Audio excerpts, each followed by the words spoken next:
salut, ça va? Ce que je fais comme ça, c'est un peu le sujet. Ah, j'ai une crampe! J'ai une crampe! Ah, pourquoi je suis comme ça? Il n'y a plus rien à faire de toute façon. C'est un peu le sujet du tuto aujourd'hui. On va faire la mise à jour ensemble du nouveau poste là qu'il y a dans mon petit fourgon de chez Pioneer, le Evo 950 DAB. Comment le mettre à jour, comment ça fonctionne, machin, ci et ça. On va voir ça ensemble quand j'ai enlevé ma crampe. Et quand je suis de nouveau à l'endroit, ma mise à jour à moi, de toute façon, c'est mort. Il n'y a plus rien à faire. La cafetière, de toute façon, elle est fêlée, donc ça change plus rien. Allez, on regarde ça ensemble. Voilà, je suis de nouveau à l'endroit. On va faire, comme j'ai dit, la mise à jour de ce poste. Pour quelle raison maintenant cette mise à jour là, je sais pas. Mais en tout cas, c'est toujours pareil, c'est pour régler les petits bugs techniques de programmation, ainsi de suite, informatique et tout, pour avoir un produit beaucoup plus performant et éviter les petites altérances avec les autres produits. Là, j'avais vu là il y a quelques temps, il y avait une fois une mise à jour Bluetooth et tout, donc voilà. Donc, toujours important de faire ces petites mises à jour, comme ton téléphone, comme ton ordinateur. Voilà. Alors, en premier temps, tu vas aller sur le site de chez Pioneer, téléchargement, je crois, ou software, ou en tout cas, c'est indiqué. Avoir une petite clé USB, ça marche mieux pour faire la mise à jour, bien évidemment.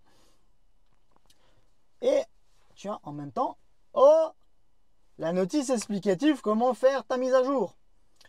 Bon, là, par contre, je suis mal barré parce que la notice, elle est en anglais. Et en anglais, je comprends rien du tout. Soit tu peux prendre Google Traduction, mais moi, dans mon cas là, je suis sauvé, il y a des petites images. J'arrive mieux à lire les images que du texte, donc ça va. Mais on va se débrouiller. Donc voilà, c'est du free live, freestyle, machin, tout ce que tu as en réel. Donc voilà, on voit ça ensemble. Voilà. Et autre petite chose très importante aussi, c'est ta clé USB, il faut la mettre à un endroit bien précis, de préférence dans le poste. Alors, soit maintenant tu as une prise USB que tu as posée, qui était livrée avec le câble, ou tu as la partie que je réfléchisse femelle, ou maintenant, dans mon cas, vu que moi j'ai tiré un câble direct pour entrer dans mon téléphone, je n'utilise jamais de clé USB et tout. Donc je vais avancer mon poste et je vais mettre ça directement derrière dans le petit port USB. Voilà, donc tu as ces deux formules là. Après, si ton poste il est en fixe dedans et tout, vissé et tout ça, ça va être déjà un peu plus délicat. Bon, moi c'est vite fait. Allez, on regarde ça ensemble. Voilà, moi j'ai mis ma petite clé USB directement derrière le poste, dans le port USB, bien évidemment. On va aller dans le menu. Alors, je vais ressortir mes petites feuilles. Allez, dans le menu, on va faire un petit glisser. Et on va aller directement dans Settings. À ce moment-là, on va aller sur les petits outils. Descendre. Donc, il nous dit de faire système information, donc en français, donc information système. Et à ce moment-là, tu vas avoir. Donc là, il marque firmware information. Donc il faut peut-être, je pense peut-être information système tout simplement.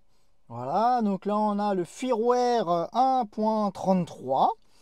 Et nous allons passer sur la version 1.54. Oups, mes petites feuilles. Voilà.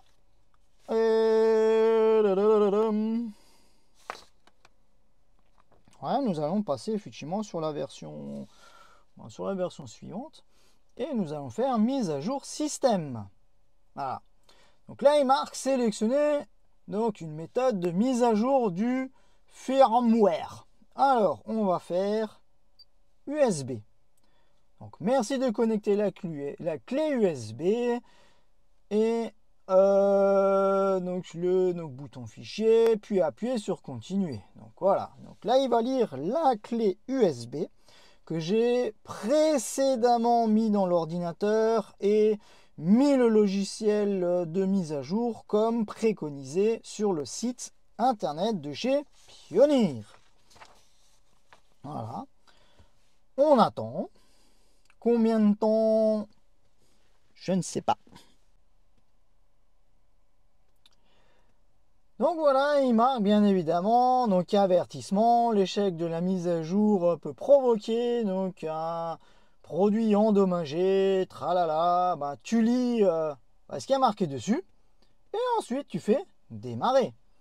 Et bah là, tu vois qu'on était sur la version 1.33, et on va aller vers la 1.54, et le pourcentage augmente au fur et à mesure de ta mise à jour.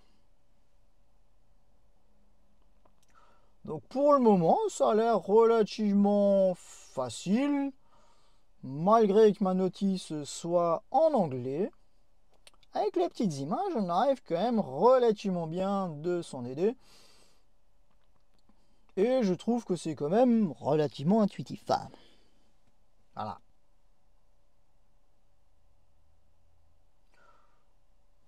Tu me diras ce que t'en penses.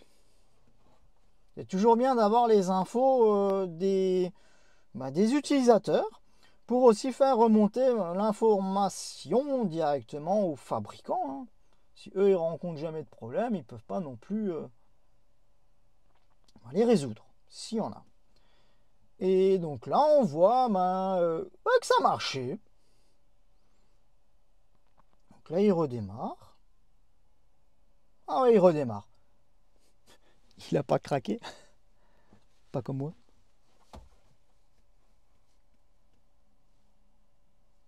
Et voilà. Là, on est bon. Apparemment, il a fait sa mise à jour. On va quand même vérifier s'il a pris la nouvelle mise à jour. En retournant... Voilà, bon, il faut qu'il redémarre. Ah, si, voilà. En retournant donc sur Settings, les petits outils, tout en bas sur Information Système. Je crois que c'était Information Système, voilà. Et là, on voit bien qu'on est sur la 1.54. Et voilà. Bon, ça va, c'est relativement facile. Donc j'espère que pour toi aussi, ça le sera, sans aucun souci. Et en tout cas, la mise à jour est faite, et de temps en temps, à voir pour le faire. Comme ça, au moins, tu es sûr d'éviter les petits bugs et les petits machins. Je sais que sur l'ancienne version, je crois que j'avais testé c'était sur le 93 DAB, donc la version juste antérieure à celle-là, donc produit, hein, donc c'était quoi, le Evo 93 DAB, qui tu montes l'écran plus costaud et tout ça. Tu pouvais aussi le faire par la petite application qu'on peut avoir sur le téléphone. Voilà, dans certains cas, c'est peut-être un petit peu plus facile de prendre sa petite clé USB et de le faire. En tout cas, j'espère que ce petit tuto t'aura aidé. Après, c'est clair que je pense que tu retrouves peut-être aussi sur Pionir, mais là, tu l'as en live. Voilà, comment que ça se passe. Voilà. En tout cas, merci de m'avoir suivi et à la prochaine. Ciao, ciao.